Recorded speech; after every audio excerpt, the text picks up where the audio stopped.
بسم اللہ الرحمن الرحیم۔ علم اور ذکر کا جو رشتہ آپ نے ایک بار بیان میں بہت تفصیل سے بتایا تھا، دل چاہتا ہے کہ وہ باتیں پھر سے مذاکرے میں آ جائیں۔ دیکھو، مجھے حضرت مولانا الیاس رحمۃ اللہ علیہ کی بات دل کو چھو لیتی، جس طرح وہ تشریح کرتے تھے۔ اور افسوس یہ ہے کہ تبلیغ کے بارے میں جو عام تاثر دور دور سے سمجھنے یا رائے قائم کرنے والے علماء کی ہے، اس کی وجہ سے بہت سے علمی ذوق رکھنے والے لوگ حضرت مولانا الیاس رحمۃ اللہ علیہ کے تفقہ فی الدین اور بصیرت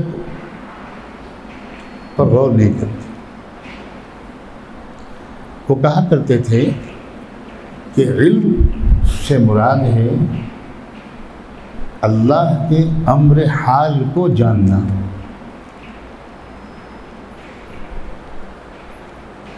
اس وقت اللہ کی منشا، مرضی، مطالبہ مجھ سے کیا ہے؟ دکان پہ بیٹھتے وقت، سودا بیچتے وقت، دکان کھولتے وقت، دکان بند کرتے وقت، بازار میں چلتے وقت، محفل میں بیٹھتے وقت، کھانا کھاتے وقت، پانی پیتے وقت، مہمان کا استقبال کرتے وقت، کسی کو رخصت کرتے وقت، کسی کی تعزیت کرتے وقت، خوشی کے وقت، غم کے وقت، صحت کے وقت، بیماری کے وقت، خلوت میں، جلوت میں، صبح، دوپہر، شام، ہر گھڑی اس وقت اللہ کا میرے لیے حکم کیا ہے، اس کو جاننا اور اللہ کی رضا کی نیت سے اس حکم پر عمل کرنا، اس کو ذکر کہتے ہیں۔ یہ طاقت ہے۔ ذکر کی حقیقت ہے اللہ کے حکم پر عمل کرنا، اس کی یاد کے ساتھ، یہ ذکر ہے۔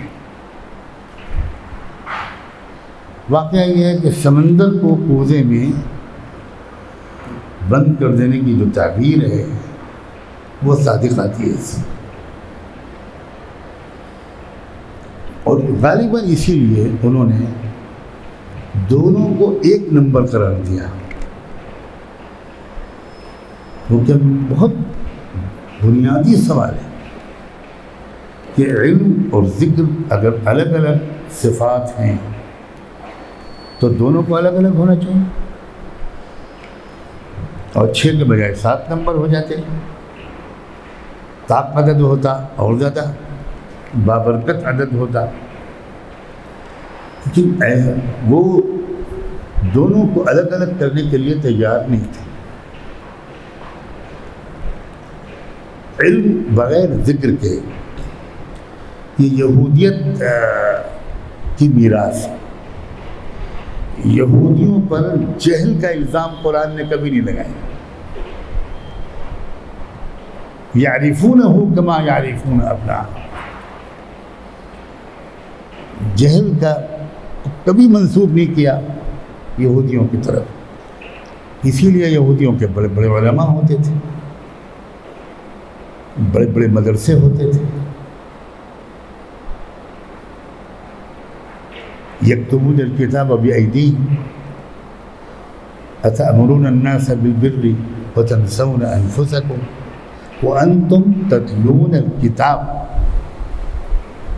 یہ سب ان کے عالم ہونے کے دلائل ہیں۔ تو وہاں علم تھا مگر عمل نہیں تھا۔ نصارہ کے یہاں عمل تھا، علم نہیں تھا، اس لیے ضالین کہا۔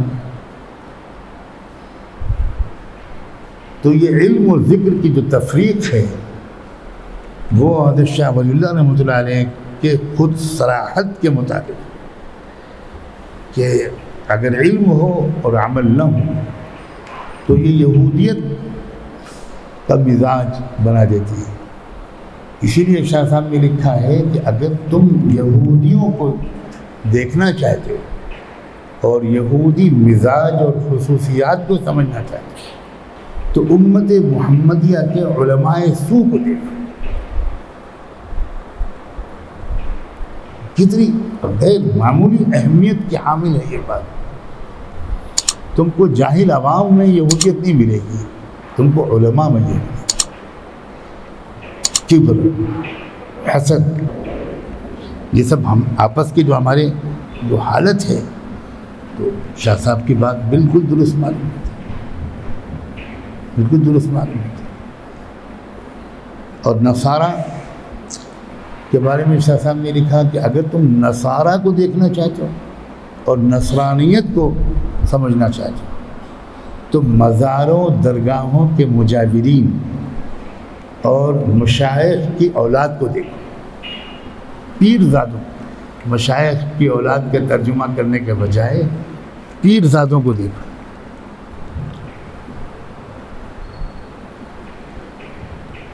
کیونکہ وہاں قوالیاں ملیں گی، سماع ملے گا، ذکر ملے گا، ہو سکتا ہے تسبیحات ملیں، ہو سکتا ہے سب کچھ ملیں، مگر علم نہیں ملے گا، عقیدہ خراب ہوگا علم کے کمی کی وجہ سے۔ تو یہ اہمیت ہے ان دونوں چیزوں کی۔ اور موضوع تم نے چھیڑا ہے تو میں سچ کہتا ہوں کہ اگر علم و ذکر کی جامعیت ہمارے اندر آ جائے تو ساری خرابیاں ہمارے اندر سے نکل جائیں۔ جتنی خرابیاں ہیں، حسد ہو، کبر ہو، عجب ہو، آپس کا اختلاف ہو، تفرقہ ہو، فساد ہو، ایک دوسرے کا برا چاہنا ہو، یہاں تک کہ غیبت، بدگمانی، تجسس، یہ جو چیزیں ہیں جس نے ہم کو کھوکھلا کر دیا ہے، اگر علم و ذکر دونوں کسی بھی شخصیت کے اندر جمع ہو جائے، نہ صحیح بقدر کمال، بقدر ضرورت جمع ہو جائے، اس کی تو اصلاح ضروری حد تک ہو جاتی ہے، اس کو پھر اس کا ذوق بدل جاتا ہے، پھر وہ جھگڑوں میں نہیں پڑتا، غیبت نہیں کرتا، اس کو ایک عجب الگ زندگی اس کی محفوظ ہو جاتی ہے۔ جزاک اللہ، بہت اچھا سوال، بہت اچھا سوال، ماشاء اللہ۔